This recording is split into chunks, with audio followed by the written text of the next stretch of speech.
13절에 그가 우리를 흑암의 권세에서 건져내사 그의 사랑의 아들의 나라로 옮기셨다고 하셨습니다. 여기서 그는 3인칭 대명사인데 앞에서 설명한 성부 하나님을 지칭합니다. 성부 하나님께서 물론 삼위 하나님이 하시는 사역이지만 성부 하나님께서 우리를 흑암의 권세에서 건져내서 그의 사랑하는 아들의 나라로 옮기셨다는 거예요. 과거형이거든요. 이미 그런 은혜를 베푸셨다는 거예요. 건져내사도 과거형이고 헬라어로 옮기셨다는 말씀도 과거형이에요. 이미 하나님께서 베푸신 은혜를 강조하기 위해서 과거형을 사용하신 겁니다. 앞으로 베푸실 은혜가 아니고 이미 베푸신 은혜예요. 누구를 그렇게 하셨냐? 14절에 말씀하십니다. 그의 사랑의 아들 안에서. 여기서 그는 누구를 말씀하셔요? 방금 말씀한 13절의 그것이란 말이죠. 골로새서 1장에서 그 인칭명사가 1장에 그 중간에서 나누어져요. 앞에 것은 성부 하나님이고 뒤에 것은 성자 예수님을 말씀하시거든요. 이제 15절부터 나타나는 보여지는 그는 이라는 3인칭 대명사는 예수 그리스도 성자를 지칭한 말씀이라고 볼 수 있어요. 누구를 옮기셨냐? 14절에 그 아들 안에서 예수 그리스도 안에서 속량 곧 죄사함을 받은 사람들을 옮기셨다는 거예요. 자, 이 말씀을 정리할까요? 예수님 안에서 죄사함을 얻은 사람들에게 하나님이 무슨 은혜를 베푸셨냐? 무슨 복을 베푸셨냐? 옮기시는 복을 베푸셨다는 거예요. 예수 믿어서 죄사함 받은 사람들에게 하나님이 베푸신 은혜, 어둠의 권세에서 건져내서 아들의 나라로 옮기셨다는 것입니다. 그 은혜를 우리 그리스도인들이 이미 받았어요. 오늘은 골로새서 1장이나 골로새서 2장, 3장, 4장을 다 강론을 못해요. 골로새서에서 예수님 안에서 하나님이 우리에게 베푼 은혜를 세 가지를 설명해요. 하나는 옮기셨다는 거.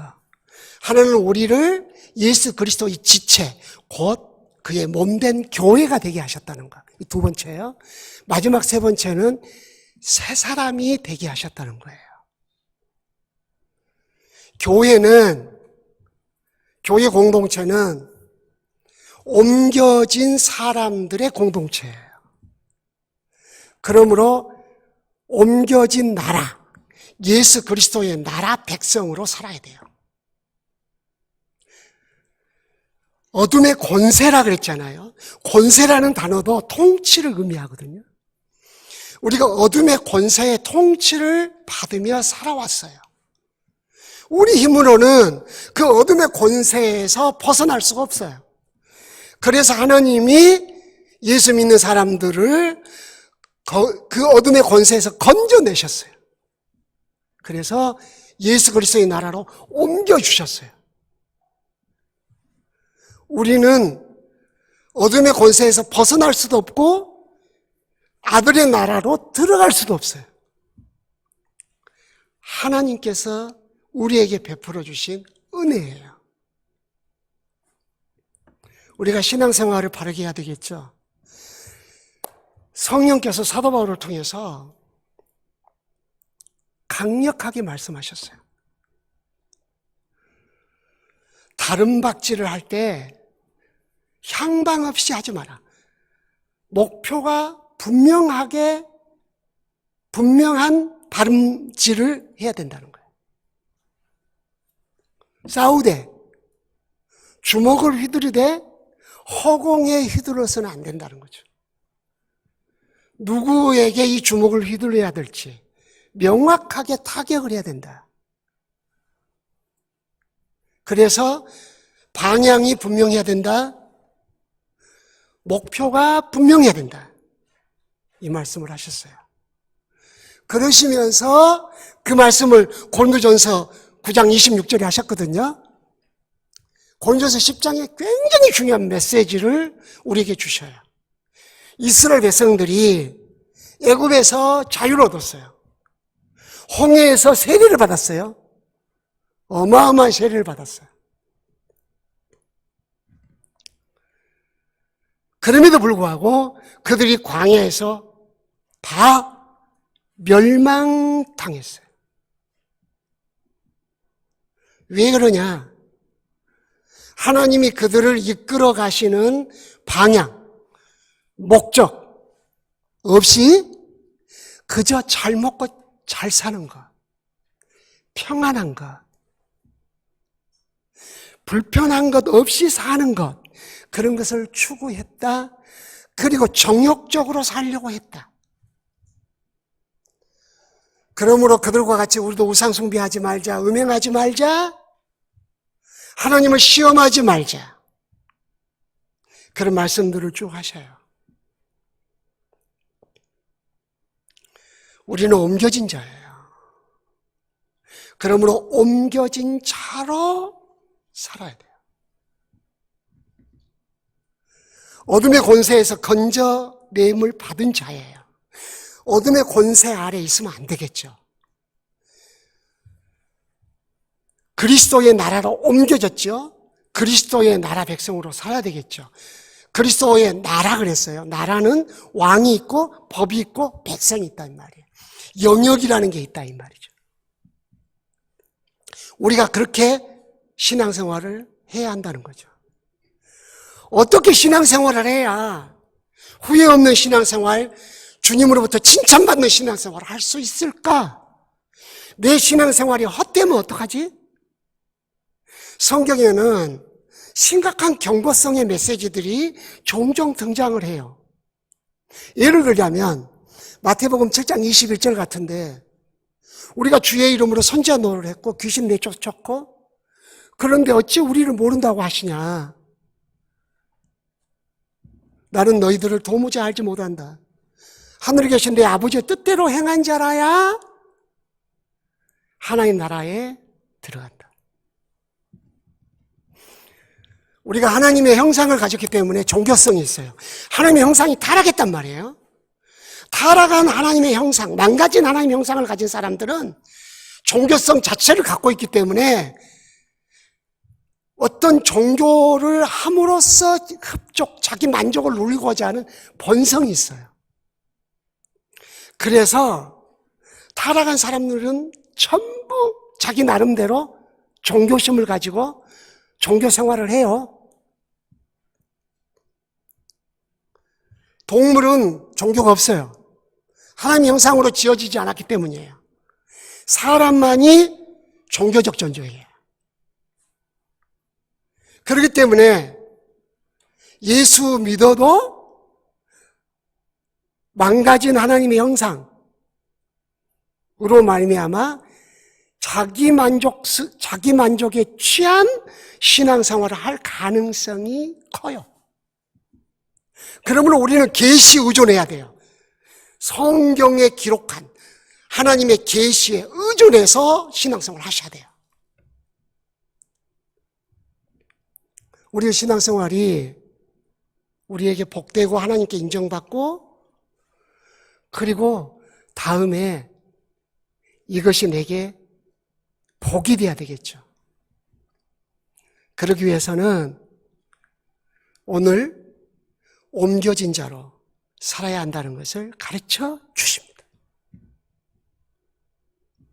우리는 성경에 옮겨진 이야기가 가득 들어있음에도 불구하고 어떻게 된 건지 옮겨진 하나님의 은혜를 도외시해 왔다 이 말이에요. 왜 그랬을까? 우리는 진리에 대한 편견, 자기중심적 그런 관점에서 성경을 보려고 했거나 신앙생활을 하려고 했기 때문에 눈이 가려진 게 아닌가, 그런 생각을 해봅니다. 좀 긴장하셔야 돼요. 성령을 의지하셔야 돼요. 나를 속량하신 예수 그리스도의 희생을 헛되게 해서는 안 돼요. 하나님이 아담을 옮기셨어요. 하나님이 아브라함을 옮기셨어요. 갈대아 우르에서 가나안으로 옮기셨어요. 하나님이 이스라엘 백성을 이집트에서, 애굽에서 건져내사 가나안으로 옮기셨어요. 구약에 나와 있는 이런 옮기는 스토리들은 전부 다 예수 그리스도 안에서 믿는 자들을 예수 그리스도의 나라로 옮기실 것에 대한 것을 예시하신 거예요. 이 땅에 하나님 나라가 안 보여요. 구약에는 공간적인 하나님 나라를 강조하셨어요. 그 이유는 하나님의 나라를 명확하게 이해시키기 위해서예요. 신약에 와서는 하나님의 나라는 통치 영역을 말해요.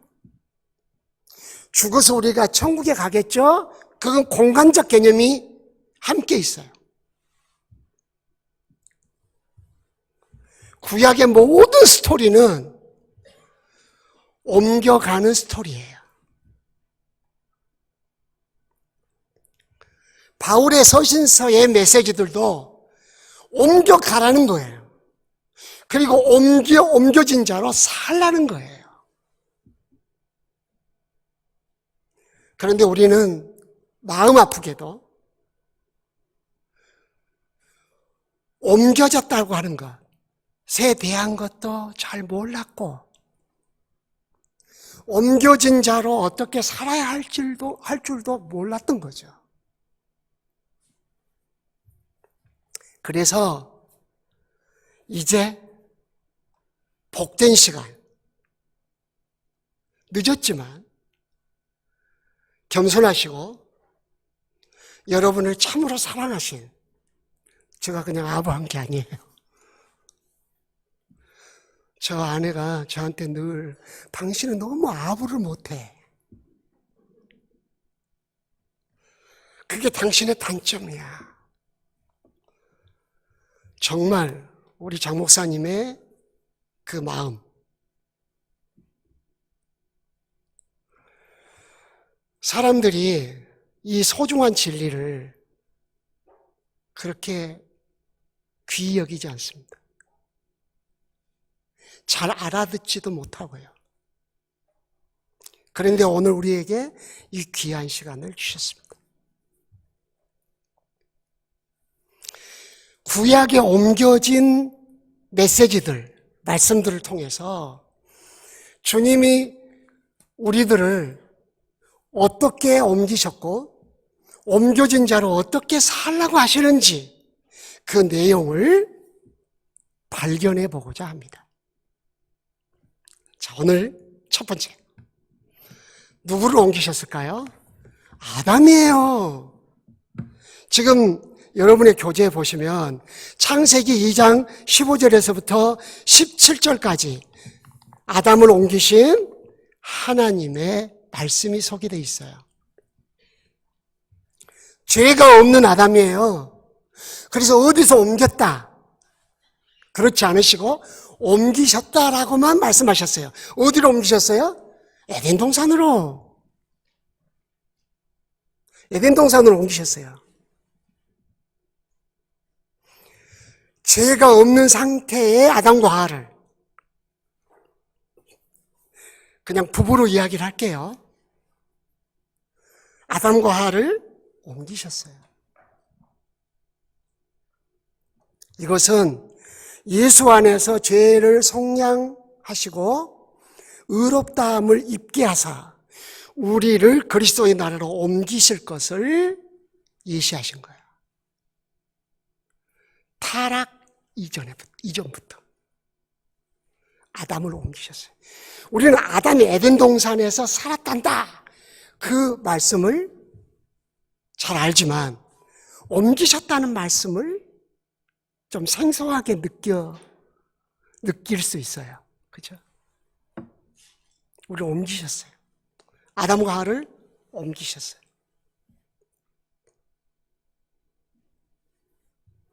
옮기시고 삶의 원리를 세 가지 주셨어요. 삶의 원리를 세 가지예요. 옮기셨다는 단어들은 전부 수동태예요. 하나님의 은혜를 강조하기 위해서예요. 하나님이 그렇게 하신 거예요. 에덴 동산으로 옮기셔가지고 어떻게 살아라 말씀하셨어요. 세 가지 원리를 주셨어요. 책임을 주셨어요. 경작하고 지키게 하셨어요. 책임이에요. 임의로 먹되 자유를 주셨어요. 세 번째, 먹으면 너 죽어 금기사항을 주셨어요. 이것은 이 세 가지는 하나님의 통치를 받으며 살아야 된다 그 뜻이에요. 에덴 동산의 왕은 나다. 하나님 그렇게 말씀하시는 거예요. 너는 백성이다. 너가 나 여호와를 경외함으로 내가 너에게 준 법을 준행함으로써 너에게 속한 모든 피조물을 잘 다스려라. 그러기 위해서 아담과 하와를, 사람을 하나님의 형상으로 만드셨어요. 하나님의 형상으로 만드신 이유는 지적으로 하나님을 알고 감정적으로 하나님을 사랑하고 의지적으로 하나님의 뜻을 행할 수 있도록 그렇게 한 거예요. 이 속에 선지자직, 제사장직, 왕직이 들어있어요. 이게 하나님의 설계예요. 그래서 아담과 하와는 철저히 하나님에 대한 지식을 갖고 있어야 돼요. 그리고 하나님을 사랑해야 돼요. 그래야 내가 마땅히 사랑해야 할 것들을 바르게 잘 사랑할 수 있어요. 하나님을 사랑하지 않게 되면 사랑해서는 안 될 것을 사랑하는 경우가 생겨요. 그리고 잘못된 사랑을 할 수도 있어요. 하나님을 사랑하게 되면 거절해야 할 것, 받아들여야 할 것들을 분별할 수 있는 능력을 갖게 돼요. 아주 쉽지만 명료해요. 그리고 아주 파워풀해요. 하나님을 사랑하면 의외의 문제들이 다 해결돼요. 그리고 하나님의 뜻을 행하고자 하면 의지가 건강해져요. 죄를 거절하게 되고 잘못된 것을 거절할 수 있는 능력이 향상돼요. 그러면서 선한 거, 마땅히 해야 할 일을 능동적으로 솔선으로 할 수 있는 능력이 향상돼요. 그래서 굉장히 중요해요. 하나님과의 관계가. 하나님에 대한 나의 태도에 의하여 나의 삶이 결정돼요.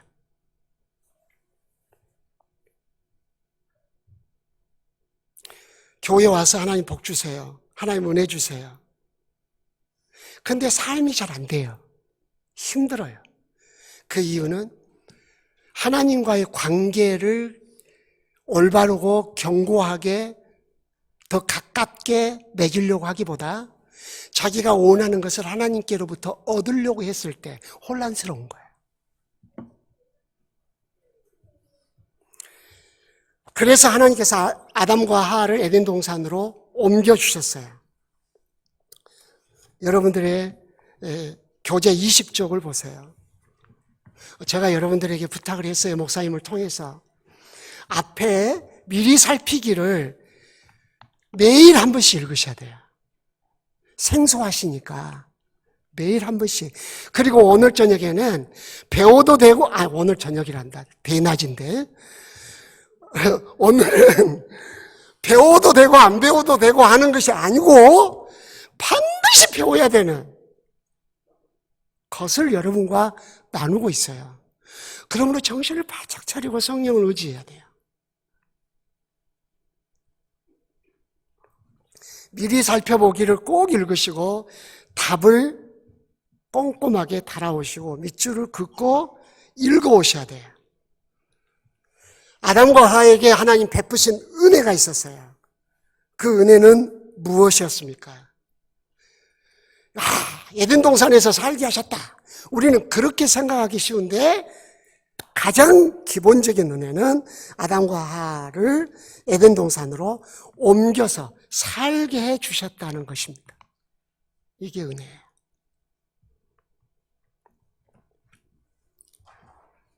그리고 창세기 2장 15절에 이끌어 두어라는 두 단어가 나와요. 이 두 단어는 앞으로 계속 우리가 살피게 될 거예요. 이끌어, 이것은요, 취하다 그런 뜻이에요. 밖으로 이끌어내는. 다음에는 이제 출애굽 때 또 아브라함을 갈대아 우르에서 이끌어낼 때 사용했던 단어들이에요. 두어, 거기서 살게 하신 거예요. 그건 다 하나님의 은혜였다는 겁니다. 이렇게 하신 것은 6번 보세요. 아담과 하와가 오직 하나님의 은혜로 에덴 동산으로 옮겨진 것과 같이 모든 그리스도인들도 우리의 공로가 아닌 오직 예수 그리스도의 공로, 하나님의 은혜로 흑암의 권세에서 그리스도의 나라로 옮겨졌다는 것을 가르쳐 주시기 위해서예요.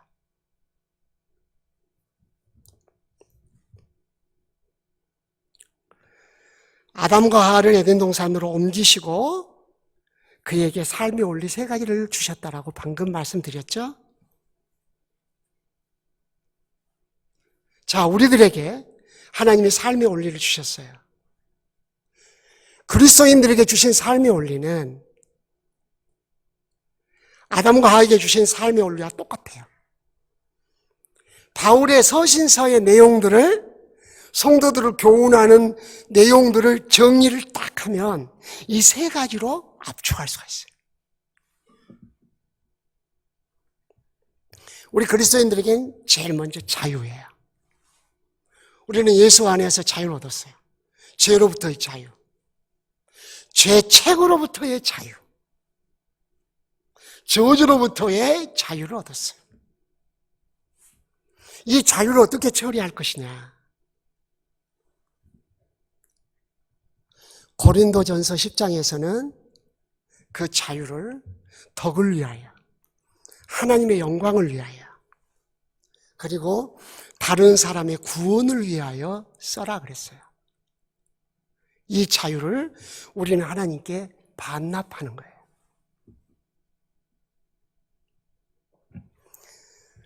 자유를 하나님께 반납하게 되면 그 사람은 자기에게 자유가 주어졌을 때 탁월하게 그 자유를 씁니다. 저는 왜 내가 어렸을 때부터 신앙생활을 했음에도 불구하고 홀로 있는 시간을 잘못 쓸까라고 굉장히 고민을 했어요. 훗날 알았어요. 주님이 내게 주신 자유를 주님께 반납을 안 했다는 거예요. 그때부터 새로운 자유를 누리는 삶을 살게 됩니다. 제가 여러분과 만나서 그 설교를 한 적이 있는데요. 하나님이 이스라엘 백성들을 이집트에서 해방시키시고 그들에게 자유를 어떻게 할 것인지를 설명을 하시는데 출애굽기 21장 서두에 십계명을 20장에서 하시고 21장 서두에 그 자유 문제를 다루셔요. 그러면서 희년, 안식년 이야기를 하셔요. 희년이 되면 종들에게 자유를 줍니다. 자유를 얻은 종들이 가버려도 돼요. 그러나 하나님의 요지는 뭐예요?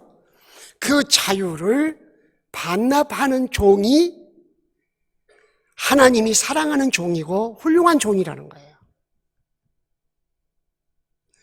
문설주의 길을 뚫고 이제 주인의 말만 듣고 살겠습니다라고 자유를 주인에게 반납한단 말이에요. 그러면 주인은 그 종을 종으로 취급하는 것이 아니라 자녀로 취급한다고. 죄에서 자유를 얻는 우리가 하나님의 자녀로, 하나님 백성으로 살아가는 새로운 삶의 시작이 바로 자유를 반납한 데서 시작돼요. 이게 신약 성경에 얼마나 많이 소개되는지 몰라요.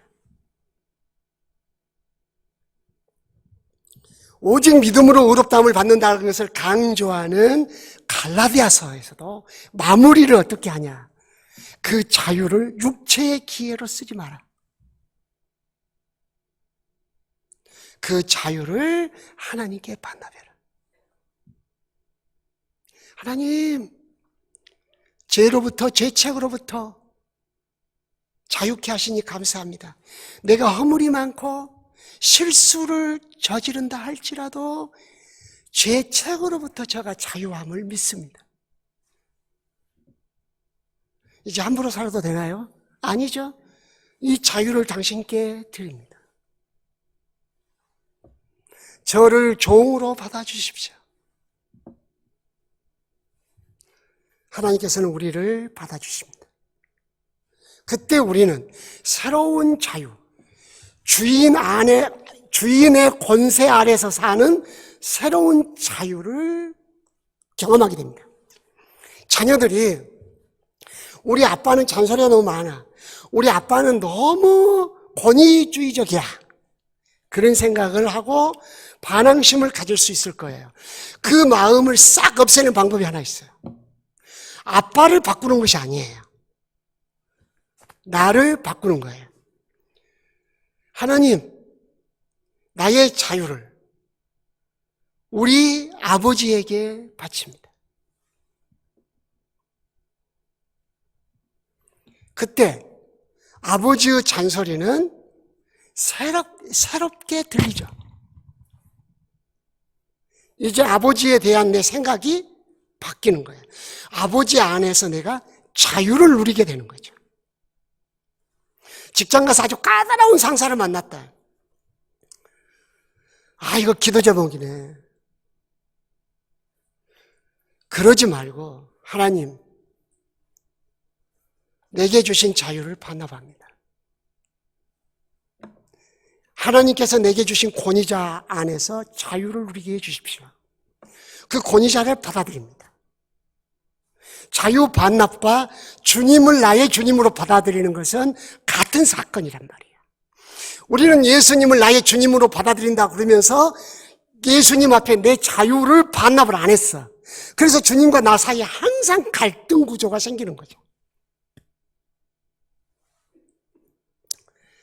자유를 반납하는 거죠. 그리고 책임에 대해서, 내가 해야 할 책임에 대해서 목사님 잘 걸어놓으셨네요. 겸손한 사람은 책임을 생각하고 교만한 사람은 권리를 생각한다. 많은 생각을 하게 만드는 말씀이에요. 예배의 책임, 기도의 책임, 복음 전파의 책임, 책임에 대한 새로운 눈이 열립니다. 그리고 금기사항, 내가 해서는 안 되는 말, 내가 해서는 안 되는 행동이 뭘까를 생각합니다. 지금 이 삶의 원리 세 가지를 줄 때 아담과 하와는 타락 후예요? 타락 전이에요? 타락 전이에요. 뭐 겁을 먹어갖고 대답을 못 하시는 것 같은. 저 그렇게 무서운 사람 아닌데. 물 한 잔 먹고 얘기합니다.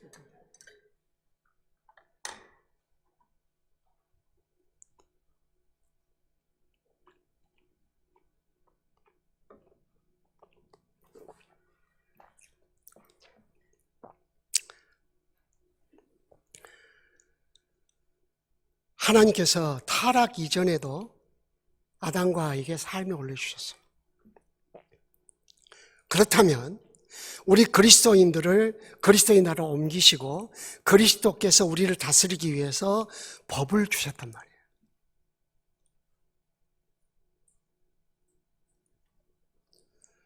그리스도인들이 살아갈 때 삶의 원리는 뭔가?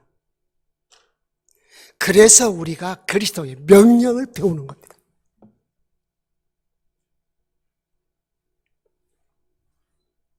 보세요. 중요합니다. 디모데후서 3장 15절에 성경을 통해서 우리는 구원에 이르는 뭘 얻죠? 지혜. 성경이 우리에게 뭘 가르쳐줘요? 구원에 이르는 지혜를 가르쳐줘요. 성경이요. 그 다음에 성경이 하는 일을 또 설명해요. 16절, 17절에서. 모든 성경은 하나님의 감동으로 된 것으로 교훈과 책망과 바르게 함과 의로 교육하기에 유익하니 이 말씀을 통해서 우리를 온전한 사람을 만들어 하나님이 예비하신 선한 일을 행하기에 넉넉한 능력을 갖도록 하기 위함이라. 자, 구원으로 끝났나요? 성경이 우리에게 주신 메시지가 구원으로 끝났나요? 성경은 구원만 이야기하나요? 모든 성경은 하나님의 감동으로 됐는데 그 말씀이 우리에게 뭘 가르쳐 주냐? 어떻게 살아야 할지 교훈해줘요. 네가 왜 그 삶이 문제가 있는지, 왜 관계 속에 갈등이 생겼는지 책망해요. 그리고 바르게 어떻게 회복하는지를 가르쳐줘요. 그리고 계속해서 쭉 하나님의 통치 아래서 사는 법을 알게 해줘요. 그게 의예요. 그 나라 의를 구하라 그랬잖아요. 그렇게 하다 보면 사람이 달라진다는 거예요. 그러면 달라진 사람을 통해서 하나님이 주신 선한 일을 행하기에 온전케 하신다는 거예요. 이 구조가 디모데후서 구조만 있는 게 성경이 곳곳에 있어요. 한 가지 하나만 더 예를 들게요. 마태복음 28장 16절에서부터 20절까지 예수님의 마지막 지상대 명령이 나오잖아요. 특별히 19절에 명령이 나오죠. 가서 제자를 삼고 세례를 주고 20절 내가 너희에게 분부한이에요. 앞에 분부한이 아니에요. 따로예요, 문장이. 커맨드먼트. 명령들이에요. 들을 행하고 가르쳐 지켜 행하게 하라. 세상 끝날까지 내가 너희와 항상 함께하리라. 임마누엘이거든. 임마누엘은 뭐예요? 하나님이 우리 가운데 오셔서 우리를 다스리신다는 뜻이에요. 이것이 구약 성경의 레위기에서의 하나님이 이스라엘 백성들 가운데 성막을 지어라 하신 목적이에요. 하나님이 그들 가운데 거하셔서 그들을 다스리신다는 거예요. 그러기 위해서 그들의 죄를 사하시는 제사를 드리게 만들고 예배케 하신다는 거죠. 기억하셔야 돼요.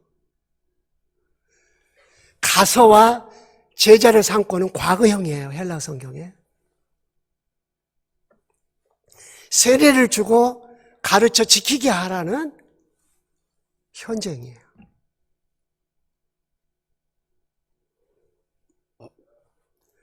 우리가 지금 힘써야 할 것,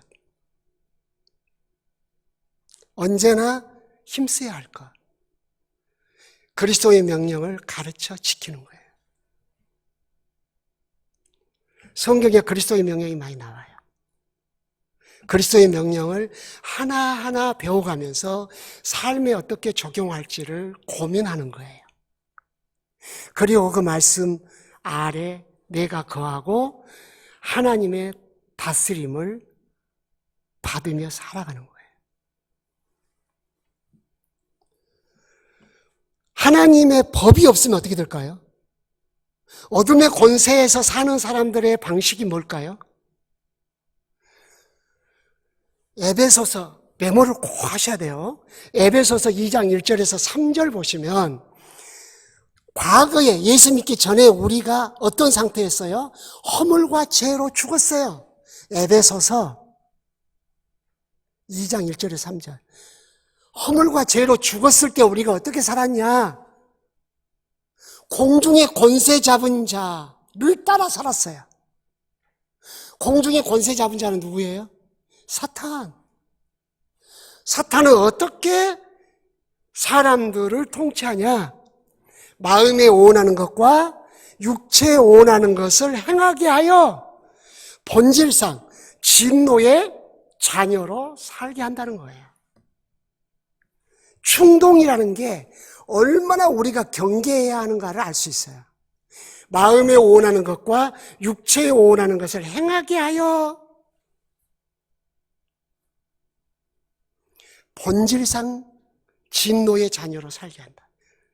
그래서 2장과 3장에서 성령께서 사도 바울을 통해서 과거의 그런 허망한 삶을 벗어버리라.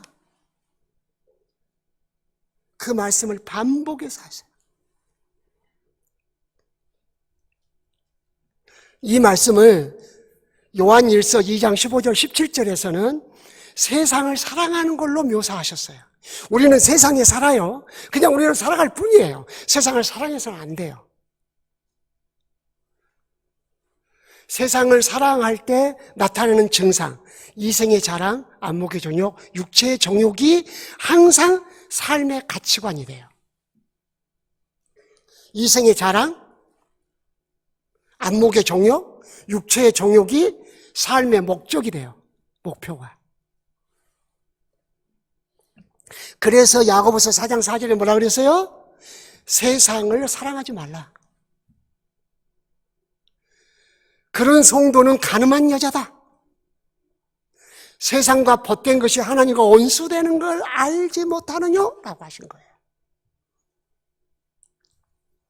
자, 우리는 어둠의 권세에서 벗어났어요. 하나님이 끄집어내셔서 그리스도의 나라로 옮기셨어요. 그러므로 우리는 어둠의 권세 아래서 살았던 삶의 습관을 정리를 해야 한다고. 우리 힘으로는 벗어날 수 없었어요. 하나님이 벗어나게 해주신 거예요. 이제 우리는 그리스도의 나라 백성이란 말이에요. 그의 통치 아래 우리가 있단 말이에요. 그러므로 그리스도의 명령, 그리스도의 말씀을 우리의 삶의 원리로 삼고 살아야 되는 거죠. 그래야 그리스도가 나의 주님이 되고 나는 그의 백성이 되고 나는 그의 자녀가 된단 말이죠.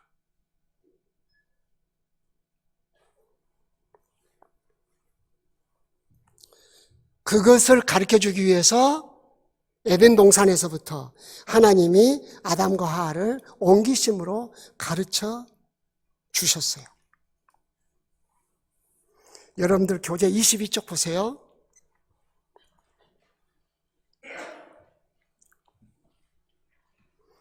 하나님께서 에덴 동산에서 선악을 알게 하는 나무를 두시고 그것을 먹지 말라고 하신 이유가 무엇일까요? 1번, 하나님이 에덴 동산에 누구시다는 걸 알도록 왕임을 알도록 하기 위해서 그렇게 하신 거예요.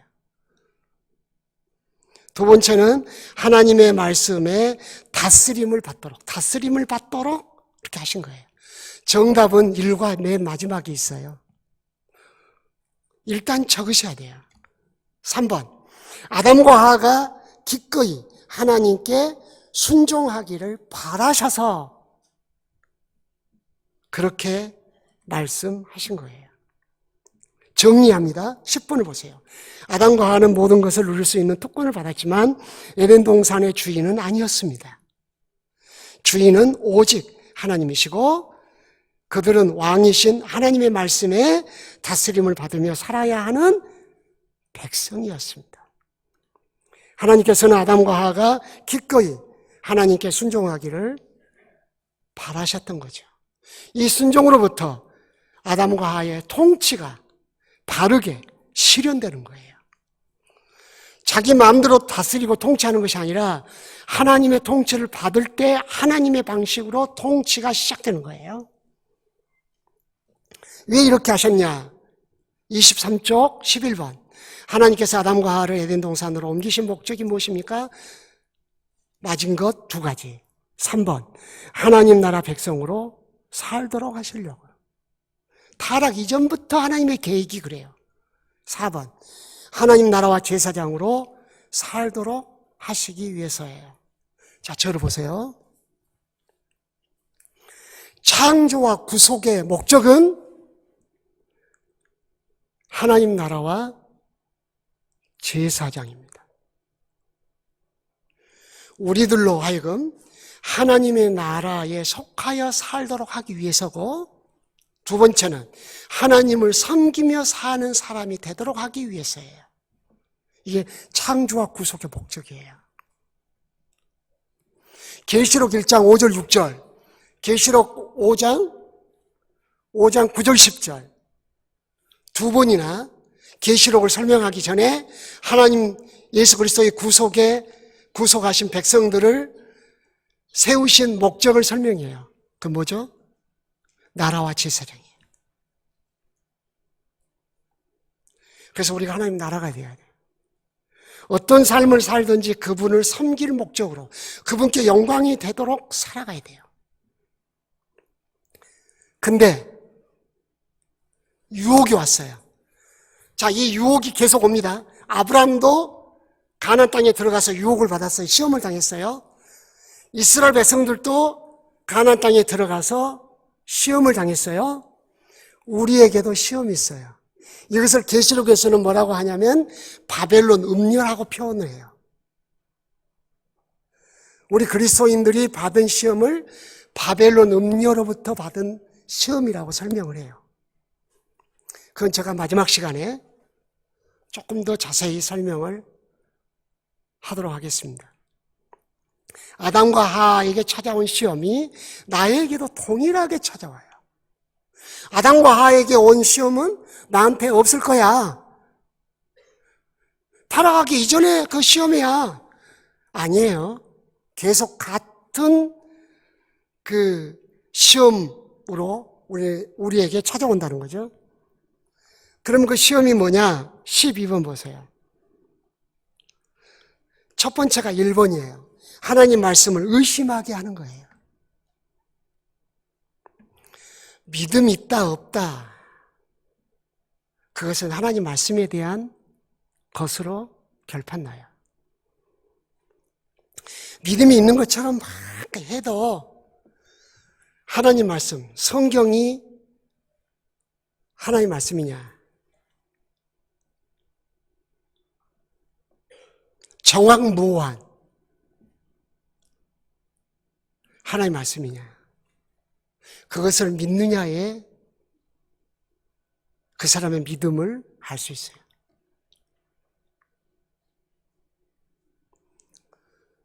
저 사람 믿음 좋아.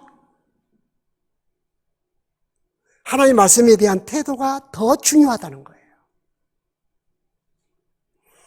이해가 안 되는 하나님 말씀, 도대체 설명하기 어려운 하나님 말씀, 저는 믿어요. 하나님 말씀이기 때문에 내가 이해 못해도 하나님의 선한 계획이 있다는 것, 그 속에 감추어진 계시가 담겨 있다는 것, 하나님을 신뢰하는 거죠.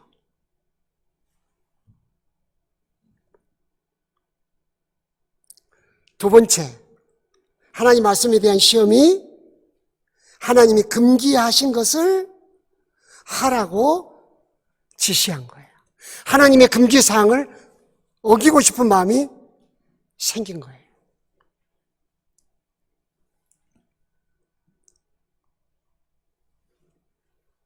이제 그 아담과 하와가 두 가지 시험을 받았는데, 지금 첫 번째 시험을 하나님 말씀에 대한 시험이었다고 지금 제가 여러분과 말씀을 나누고 있습니다. 그 시험을 받아들인 결과 어떻게 됐어요? 13번. 사탄의 다스림을 받으며 사는 타락한 존재가 됐어요. 두 번째 시험은 너가 하나님같이 되리라예요. 하나님같이 되리라고 하는 건 뭐예요? 하나님 없이 내 마음대로 사는 거예요. 아담과 하와가 에덴 동산에서 받은 시험이 크게 두 가지인데, 하나는 하나님 말씀에 대한 시험이고, 하나는 하나님과 나와의 관계 시험이에요. 너가 하나님같이 되리라. 하나님은 영원히 하나님이고 우리는 영원히 피조물이에요. 아담과 하와가 그 시험을 받아들였을 때 사탄의 유혹에 넘어가게 되고 결국 에덴 동산에서 쫓겨나게 됐어요. 에덴 동산에서 쫓겨났어요.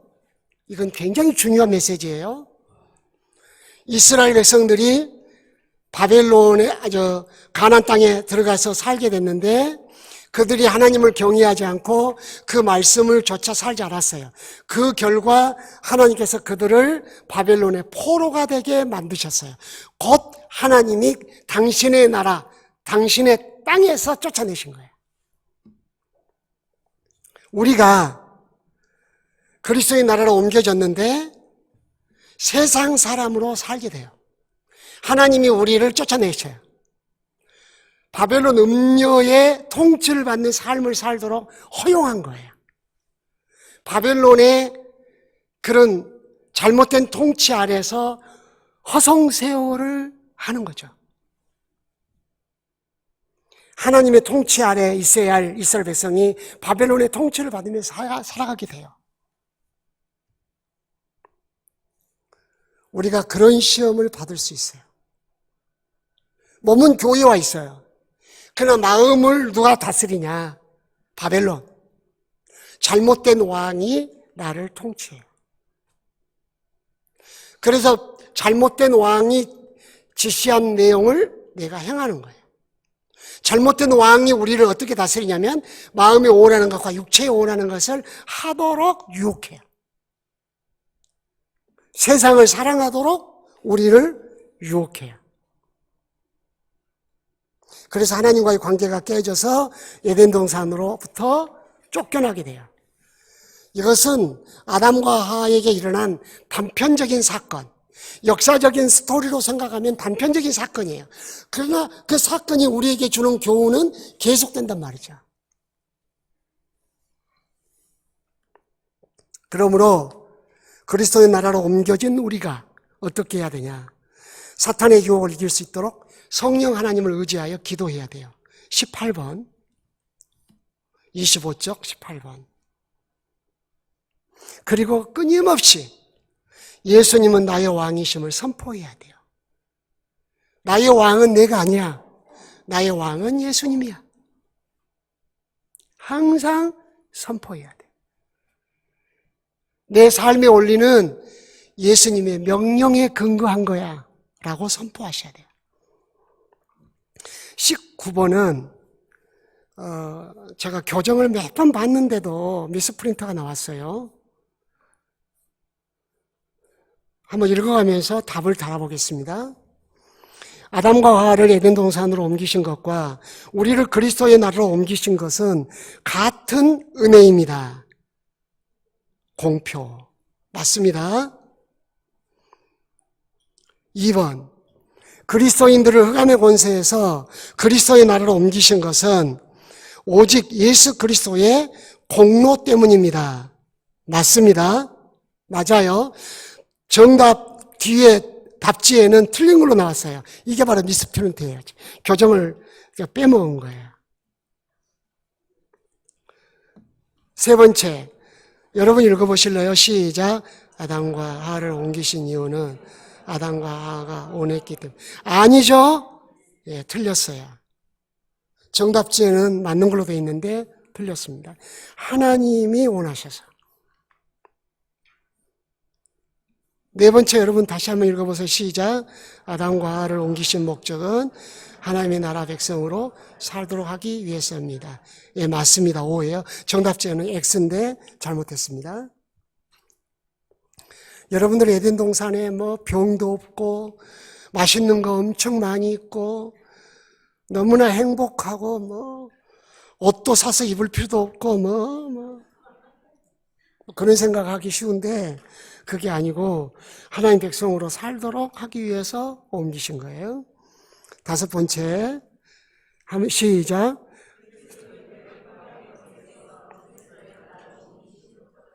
지구가 너무 오염됐기 때문이다. 아닙니다. 여섯 번째 시작. 그리스도인들을 흑암의 권세, 그리스도의 나라 옮기신 목적은 하나님의 나라 백성으로 살도록 하기 위해서입니다. 아멘. 그러므로 20번 결론이에요.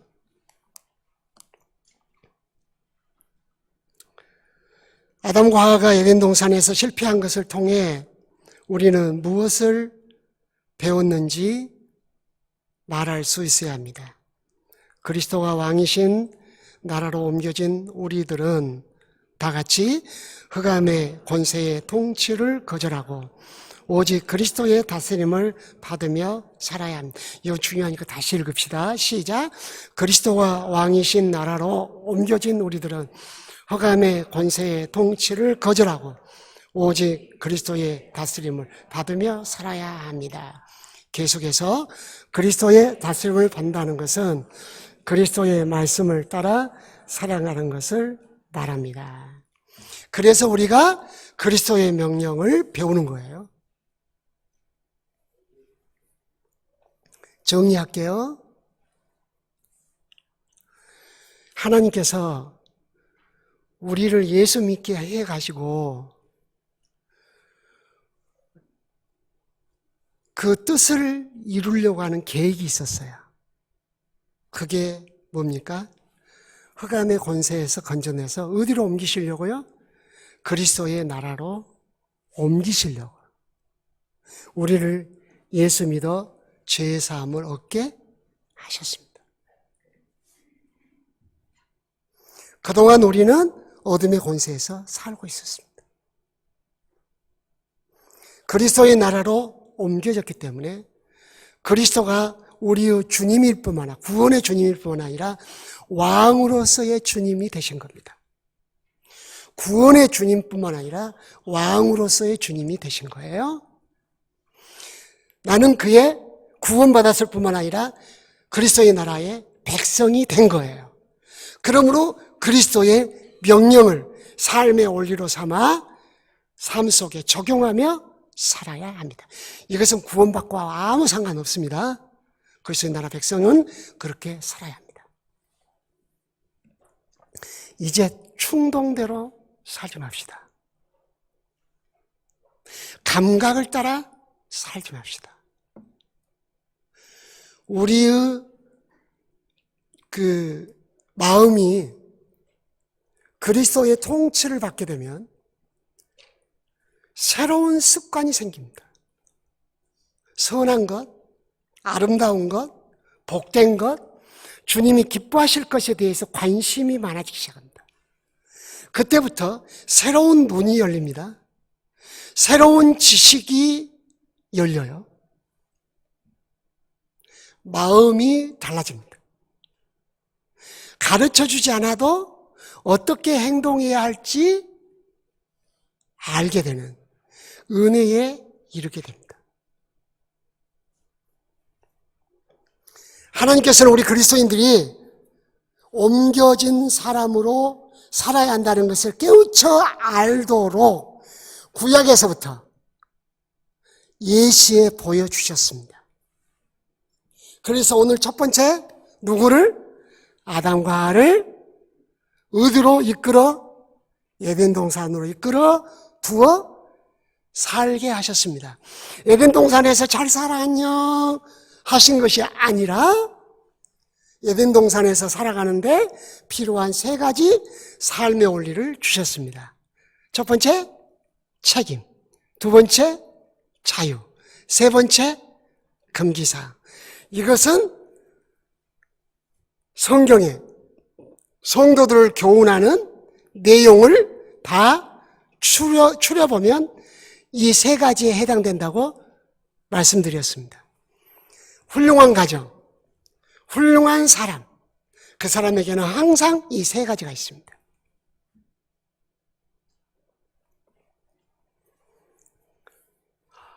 어제는 코트십으로 결혼을 준비하고 있는 형제와 자매들이 저와 마지막 만남의 시간을 가졌습니다. 그래서 이제 2월 마지막 주까지 결혼을 청혼할 건지 말 건지 결정을 하도록 했습니다. 그런데 저는 다음에 두 사람이 결혼하게 될 때 항상 이 세 가지를 설명합니다. 남편으로서의 책임이 무엇입니까? 아버지로서의 책임이 뭐라고 생각하십니까? A4 용지에 가득 적어 오시기 바랍니다.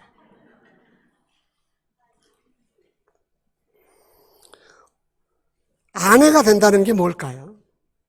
아내의 책임이 뭘까요? 엄마의 책임이 뭘까요?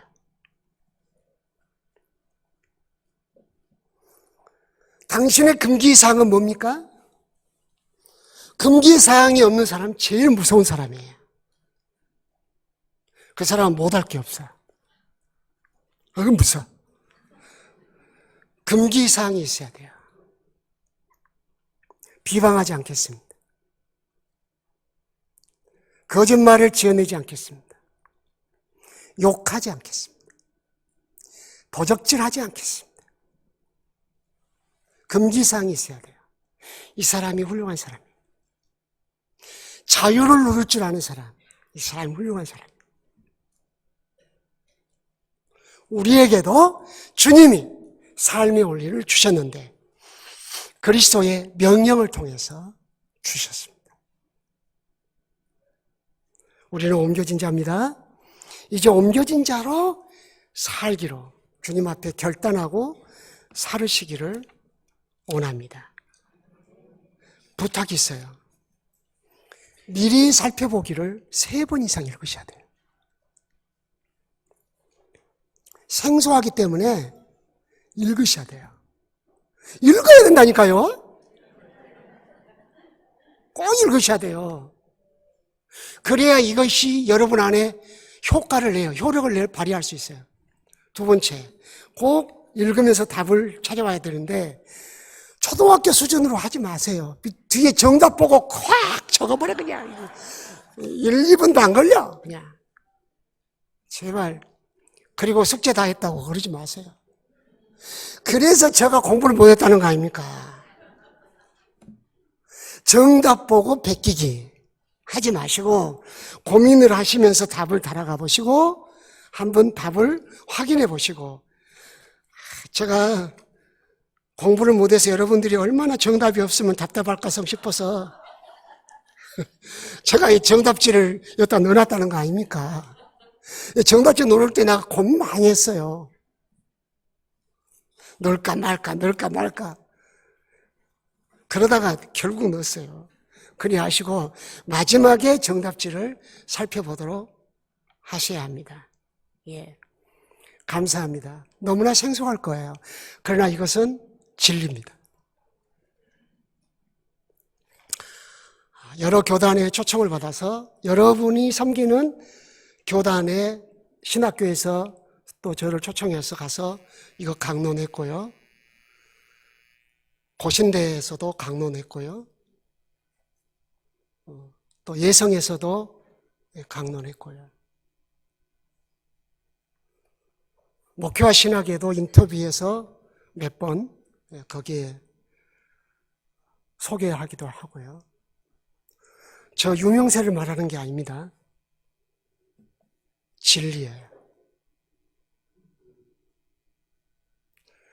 예수 믿고 난 다음에 어떻게 살아야 할지 몰라요, 사람들이.